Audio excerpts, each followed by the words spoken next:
యష్ రాజ్ కుమార్ అనే 5 ఏళ్ల బాలుడు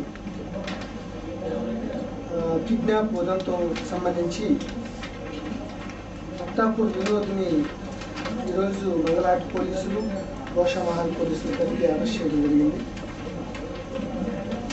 మంగళహాట్లోని జాలీ హనుమాన్ టెంపుల్కి దగ్గరలో దీపికా అనిల్ కుమార్కి చెందిన పిల్లవాడు 5 ఏళ్ల బాలుని అత్యంత కిరాతకంగా చంపిన కేసులో అత్తాపూర్ వినోద్ని అరెస్ట్ చేయడం జరిగింది. 28/1/2014 సుమారు 5:30-6 గంటలకి అతను కిడ్నాప్ చేసి రంగారెడ్డి జిల్లాలో పీరం చెరువు వద్ద స్ట్రాంగులేషన్ చేసి ఎలక్ట్రిక్ వైర్తో మళ్ళీ అది ఎవరు కూడా గుర్తించలేని విధంగా ఒక బండరాయిని ముఖం మీద మోది డిస్ఫిగర్ చేయడానికి కొద్దిగా పెట్రోల్ కూడా పోసి తగలబెట్టడం జరిగింది. కేవలం 20,000 రూపాయలు ఇతని అవసరార్థం ఇక్కడ ఫైనాన్స్ చేసిన 20,000 సంబంధించిన వెహికల్స్ సీజ్ చేయడం జరిగింది. దాన్ని ఎలా కూడా సమకూర్చుకోవాలి కిడ్నాప్ చేసి, ఎందుకంటే వీళ్ళ ఇంట్లో పెళ్ళిళ్ళు ఉన్నాయి, ఆల్రెడీ డబ్బు రెడీ పెట్టుకున్నారు.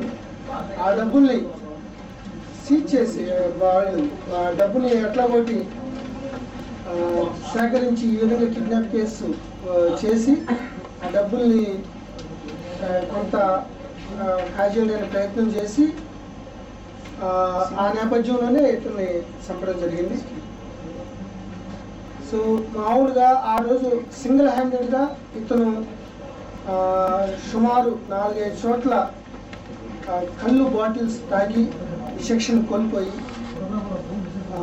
అత్యంత కిరాతకంగా దారుణంగా ఆ బాలుని కిడ్నాప్ చేసి చంపడం జరిగింది.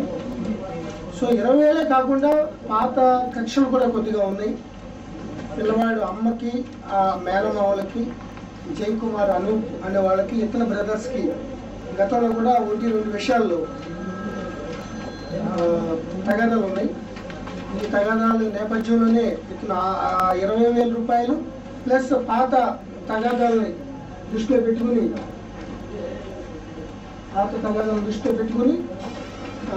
ఈ హత్యకు పాల్పడినట్లుగా మా దర్యాప్తులో తేలింది.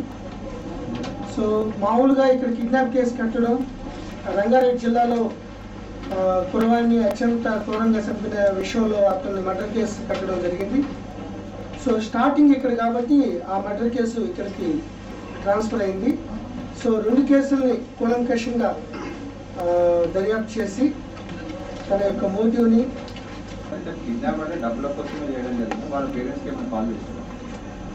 సో ఇనిషియల్గా అతను వాళ్ళ ఇంట్లో ఎవరైతే దీపిక అనిల్ కుమార్ ఇంటి వరకు అతని యొక్క ఆటోలు మారిన విధానం, మధ్యలో పానీపూరి ఇప్పించడం, ఎలక్ట్రిక్ వైర్ కొనడం ఇవన్నీ చూసుకుంటే ఇతను ఒక్కడే 4-5 చోట్ల కురవాన్ని తీసుకుని ఈ యష్ రాజ్ కుమార్ అనే బాయ్ని తీసుకుని వెళ్ళినట్టు క్లియర్గా కనబడింది. దాని మీద ఈరోజు కంప్లీట్ అన్ని కోణాల్లో నిర్ధారణ చేసుకుని ఇతను ఒక్కడే చేశాడని, ఇతనే చంపాడని అన్ని సైంటిఫిక్ ఎవిడెన్స్తో సహా దాన్ని నిర్ధారణ చేసి ఈరోజు అరెస్ట్ చేయాలి.